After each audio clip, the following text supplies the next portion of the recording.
first ones in there that you planted? Yeah, so right now I'm holding yellow coneflower, gray-headed coneflower. Like I talked previously before, this is going to be black-eyed Susan, and you can kind of tell the difference between the head. So that's pointy. This is kind of like the flowers, the petals are drooping down, where these are kind of staying upright. If you kind of see the difference there.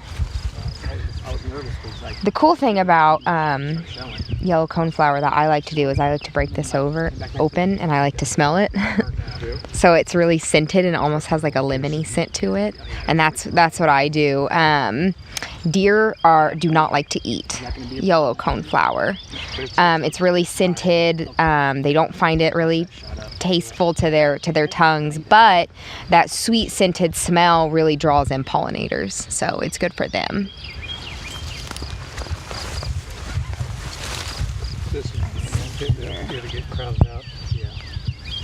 So this is for sure wild senna. It doesn't have any thorns on it. It's not a locust. That's a legume. It's part of the pea family. It's really beneficial to pollinators because it provides a lot of pollen for them. So that's good to have in a planting as well. I'm gonna keep going on. So just kind of going through, there's a lot of goldenrod sprouts popping up. So here we got bergamot right here. This is bergamot. It's part of the mint family, so it's really smelly too. And like the yellow coneflower, they also, deer do not like bergamot. So see that bumblebee? He's probably doing some like buzz pollination. So if you want to rip this off and smell it, you'll smell that it's kind of minty. So yeah, that's part of the mint family. Right over here, purple coneflower. It has a way bigger head on it. You see that? He's just really pretty. He's really cool. So he's giant. You can see those seeds on there. It's a little prickly, but it's not too bad. Okay, so common mullein. I grew up calling it lamb's ear, but that's probably just the Midwesterner in me. But again, yeah.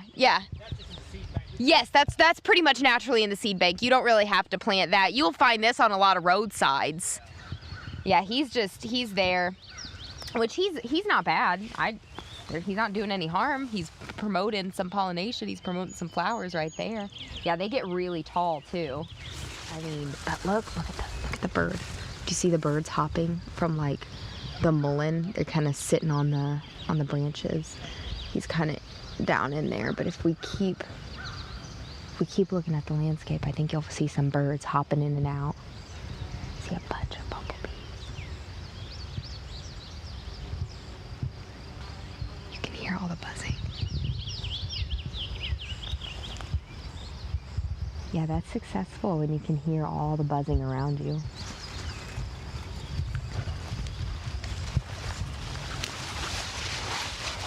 So this is year 2 of this planting, and you can see how successful it is just from year 2. I know that we talked about, you know, the sleep, creep, and pop, and right now we're seeing a popping of some of those forbs that have already put down their roots that are ready to kind of bloom on the top half.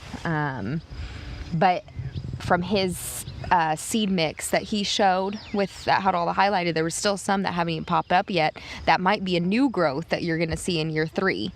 So he said that he put some herbicide down on this clethodon, and that was to help with the Johnson grass. So it was a grass specific. So if you put a grass specific herbicide on there, it's not really going to hurt your forb content. So that was kind of the important thing that he did there.